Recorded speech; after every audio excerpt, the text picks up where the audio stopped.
जय हिंद। स्वागत है एक बार फिर से आपका स्टडी कॉन्सेप्ट में। इंडियन पॉलिटी की एमसीक्यू सीरीज की ये चौथी क्लास, जिसमें कि इंपॉर्टेंट एमसीक्यू सीरीज चल रहे हैं, लगातार चल रहे हैं। बिल्कुल देखते रहिए इसको, क्योंकि बहुत ही इंपॉर्टेंट क्वेश्चंस रहेंगे आपके एग्जाम में। लगातार पूछे जाते हैं ऐसे क्वेश्चंस विद ऑल फैक्ट्स के साथ में मैं ये क्वेश्चंस लेके आया हूँ। तो क्लास अगर आपको अच्छी लगती है तो क्लास को लाइक और शेयर करना ना भूलें, और साथ ही साथ में अगर आप चैनल पर नए हैं तो सब्सक्राइब कर लीजिएगा ऑल नोटिफिकेशन के साथ में, जिससे कि आपको एक भी क्लास मिस नहीं होगी और सारे नोटिफिकेशन लगातार मिलेंगे। चलिए शुरू करते हैं ज़्यादा समय ना लेते हुए। क्लास शुरू होने से पहले मैं बताना चाहूँगा, अगर आप इंडियन पॉलिटी की कंप्लीट प्रिपरेशन चाहते हैं तो ऐप के माध्यम से आप कंप्लीट प्रिपरेशन कर सकते हैं। ऐप जो कि आपको कंप्लीट जीएस की का कोर्स यहाँ पे मिल रहा है, जो कि इंडियन पॉलिटी का मिल रहा है यहाँ पर, जो कि 99 रुपीज़ पर मंथ का है, लेकिन ये भी ऑफर प्राइस में 49 रुपीज़ 50% डिस्काउंट में आपको मिल रहा है 49 रुपीज़ में। तो स्टडी कॉन्सेप्ट का ऐप आप अपने मोबाइल पर इंस्टॉल कर लिए, और इंस्टॉल करने के बाद में आप यहाँ पर कंप्लीट प्रिपरेशन कर पाएंगे 49 रुपीज़ पर मंथ में, जिसमें कि आपको इंडियन पॉलिटी के कंप्लीट लेक्चर्स मिलेंगे फ्रॉम द स्टार्टिंग, जिसमें कि राज्य व्यवस्था पूरा आपको मिलेगा विद पीडीएफ नोट्स। तो अभी आप तुरंत इसको इंस्टॉल कीजिए अपने ऐप अपने मोबाइल पर और स्टडी चालू कर सकते हैं। पीडीएफ नोट्स भी आपको यहाँ पर मिलेंगे। चलिए शुरू करते हैं।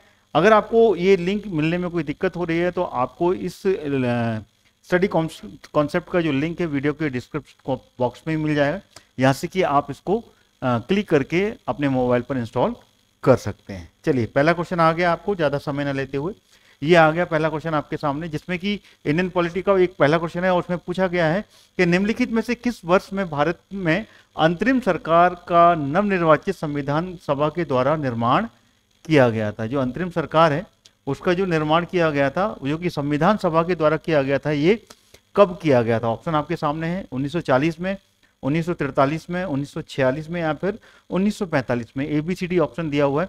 तो बताइए, इंटरिम गवर्नमेंट अंतरिम सरकार का निर्वाचन किया गया था, जो कि किससे किया गया था?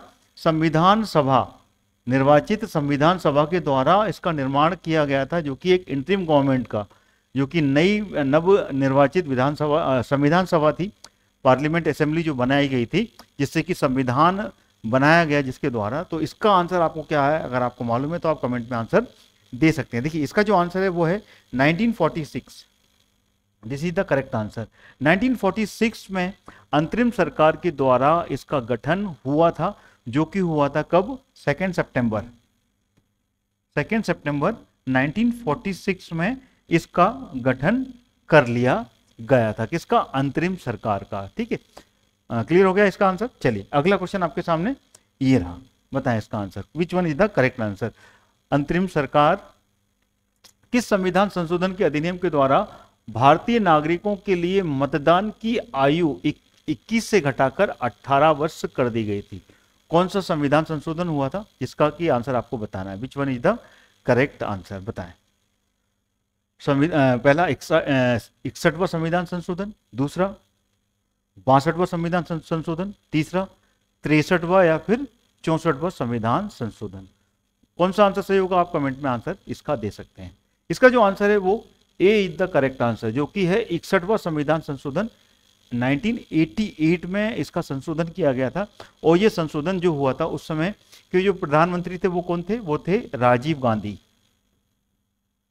राजीव गांधी जी उस समय प्रधानमंत्री थे, और इनके द्वारा ये अमेंडमेंट किया गया था, और इस अमेंडमेंट के द्वारा यहाँ पर जो आयु है वो 21 वर्ष से घटाकर 18 वर्ष कर दी गई थी। ठीक है, क्लियर हो गया।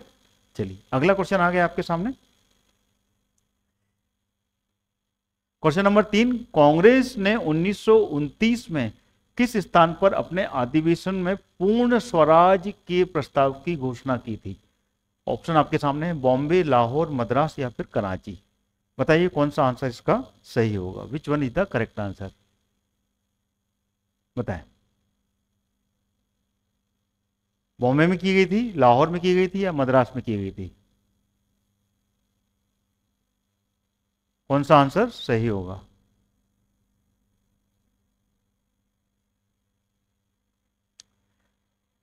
ऑप्शन में आंसर आप कमेंट में आंसर दे सकते हैं अगर आपको मालूम है तो। देखिए इसका जो आंसर है वो है लाहौर। लाहौर में जो कि किसकी पूर्ण स्वराज की घोषणा की थी, लाहौर अधिवेशन हुआ था। और ये लाहौर अधिवेशन कब हुआ था? ये हुआ था 1929 में। कब हुआ था? 1929 में ये अधिवेशन हुआ था, और इस अधिवेशन में यहाँ पर पूर्ण स्वराज की घोषणा की गई थी और ये प्रस्ताव पारित किया गया था, ठीक है, 1929 में। तो this is the correct answer. अगला क्वेश्चन आ गया, निम्नलिखित में से किसे 1938-1939 के लिए भारतीय राष्ट्रीय कांग्रेस के अधिवेशन के अध्यक्ष के रूप में निर्वाचित किया गया था?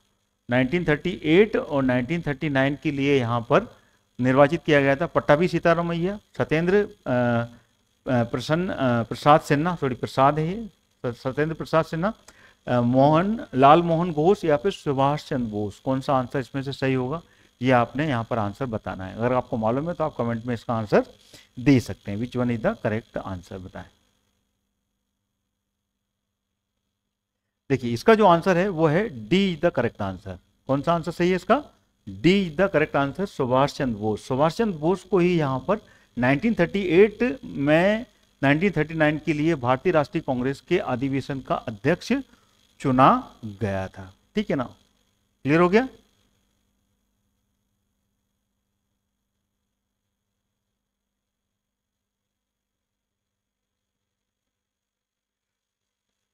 तो ये जो अधिवेशन हुआ था ये कहां हुआ था, ये हुआ था गुजरात में। गुजरात के कहां पे हुआ था ये, हरिपुरा में, 1939 में। उसके लिए यहाँ पे अध्यक्ष इनको चुना गया था भारतीय राष्ट्रीय कांग्रेस का, ठीक है, क्लियर हो गया। अगला क्वेश्चन आ गया आपके सामने, ये रहा, किस अधिनियम के द्वारा बंबई और मद्रास प्रेसिडेंसी को विधायी शक्तियां पुनः देकर इसको विकेंद्रीकरण की प्रक्रिया आरंभ कर दी गई थी? कौन सा अधिनियम था जिसमें कि दोनों को दोबारा से यहां पर शक्तियां दी गई थी? ये ब्रिटिश जो के समय में जो एक्ट बने गए थे वो एक्ट है यहाँ पे विनिमय अधिनियम 1973, या फिर भारत परिषद अधिनियम 1861, या फिर भारत परिषद अधिनियम 1892, या फिर भारत परिषद नियम 1909, यानी कि ये रेगुलेटिंग एक्ट 1773, या फिर भारत परिषद, या फिर Indian council act 1861, Indian council act 1892, या फिर इंडियन काउंसिल एक्ट 1909। तो कौन सा आंसर इसका सही होगा ये आपने बताना है। विच one is the correct answer. Answer अगर आपको पता है तो आप कमेंट में आंसर बिल्कुल दें, क्योंकि इससे ही आपकी खुद का भी कंसिस्टेंसी यहां पर बनेगी। बताएं विच one is the correct answer. तो देखिए इसका जो आंसर है, अगर आप इसमें जा रहे हैं बी पर, इंडियन काउंसिल एक्ट 1861, तो this is the correct answer. 1861 में यहां पर भारत परिषद अधिनियम जो बना था, इसमें जो फैक्ट बताए गए थे उस फैक्ट में यहां पर किनिंग के द्वारा ये पोर्टफोलियो की प्रणाली प्रारंभ की गई थी। कौन था इस समय वायसराय इसके समय में? ये था कैनिंग, जो कि 1856 से लेके 1862 तक ये भारत का वायसराय बनकर आता है, और इसके समय में ये पोर्टफोलियो सिस्टम जो है उसकी शुरुआत यहाँ पर की गई थी। और इसी के समय में यहाँ पर बंगाल, उत्तर पश्चिम सीमा प्रांत और पंजाब के लिए एक नई विधान परिषद की स्थापना की गई थी, और उसके बाद में यहाँ पर जो विकेंद्रीकरण की प्रक्रिया प्रारंभ कर दी गई थी कैनिंग के समय में, ठीक है ना। तो ये आपातकाल के दौरान वायसराय के द्वारा जो परिषद है उसमें सहमति के बिना अध्यादेश जारी किया जा सकता था, ये यहाँ पर दिया गया था। हालांकि ऐसे अध्यादेश की अवधि जो होती थी वो 6 महीने ही हुआ करती थी, ठीक है ना। तो यहाँ पर this is the correct answer. अगला क्वेश्चन आ गया आपके सामने, बताएं किस अधिनियम के द्वारा प्रांतीय स्वायत्तता का आरंभ हुआ था? प्रांतीय स्वायत्तता की शुरुआत कौन से अधिनियम से शुरू हुई थी? ऑप्शन आपके सामने दिए हैं, भारत शासन अधिनियम, भारत सरकार अधिनियम 1858, भारत सरकार अधिनियम 1909, या फिर भारत सरकार अधिनियम 1919, या भारत सरकार अधिनियम 1935। 1935 बताइए कौन सा आंसर इसका सही होगा। तो इसका जो आंसर है अगर आप डी पर जा रहे हैं तो D is the correct answer. Indian council act जो था वो भारत शासन अधिनियम 1935 था, इसके द्वारा ही यहाँ पर प्रांतों को यहाँ पर स्वायत्तता यानी कि पूरी तरीके से फ्रीडम यहाँ पर दी गई थी। और इसी के साथ में यहाँ पर जो डुअल गवर्नमेंट पॉलिसी थी जो कि 1919 में जो कि चेम्सफोर्ड लॉ ने, चेम्सफोर्ड, मॉन्टेग्यू चेम्सफोर्ड के द्वारा शुरू की थी, वो यहाँ पर समाप्त कर दी गई थी। लेकिन यहाँ पर केंद्र में यानी कि केंद्र में यहाँ पर द्वैत शासन, दोहरी शासन प्रणाली की शुरुआत हो गई थी और इसी को निरंकुशता का शासन की भी संज्ञा दी गई थी। ठीक है, ये क्लियर हो गया आपको। 1935 में आया था, जो कि अंग्रेजी सरकार के द्वारा सबसे बड़ा लिखित ये संविधान था और इसमें यहां पर लिखित रूप में पूरी व्याख्या की गई थी। ठीक है, क्लियर हो गया 1935 में। अगला प्रश्न आ गया, भारतीय संविधान के में किस प्रकार के शासन की व्यवस्था को अपनाया गया है? कुलीन तंत्र, संसदीय तंत्र, अध्यक्षीय तंत्र या फिर अभिजातीय तंत्र संविधान में? तो इसका जो आंसर है बताएं, कौन सा आंसर सही होगा? विच one is the correct answer? तो इसका जो आंसर है वो संसदीय, पार्लियामेंट्री जो सिस्टम है उसको अपनाया गया है। और भारतीय संविधान में ये जो है संसदीय व्यवस्था, ये संयुक्त राष्ट्र अमेरिका की अध्यक्षता के व्यवहार की बजाय यहाँ पे ब्रिटेन में जो संसदीय व्यवस्था थी उसको यहाँ पर अपनाया गया था। संसदीय व्यवस्था यहाँ पर अगर बात की जाए तो विधायिका और कार्यपालिका के बीच में एक प्रकार से एक कोऑर्डिनेशन और एक कोऑपरेशन का सिद्धांत जो होता है उस पर आधारित होती है यहाँ पर। और संसदीय व्यवस्था में कार्यपालिका विधानमंडल के प्रति उत्तरदायी होती है। ठीक है, अगला क्वेश्चन आ गया, किस अधिनियम के द्वारा सर्वप्रथम देश में द्विसदनीय व्यवस्था को प्रारंभ किया गया था? कौन सा अधिनियम था जिसमें कि दो सदनीय व्यवस्था शुरू की गई थी? भारत परिषद, Indian council act 1892, Indian council act 1909 या फिर Indian government of India act 1919 या फिर गवर्नमेंट ऑफ इंडिया एक्ट 1935? किसके द्वारा यहाँ पर ये व्यवस्था की गई थी? ये इसमें क्वेश्चन में बनाया हुआ है।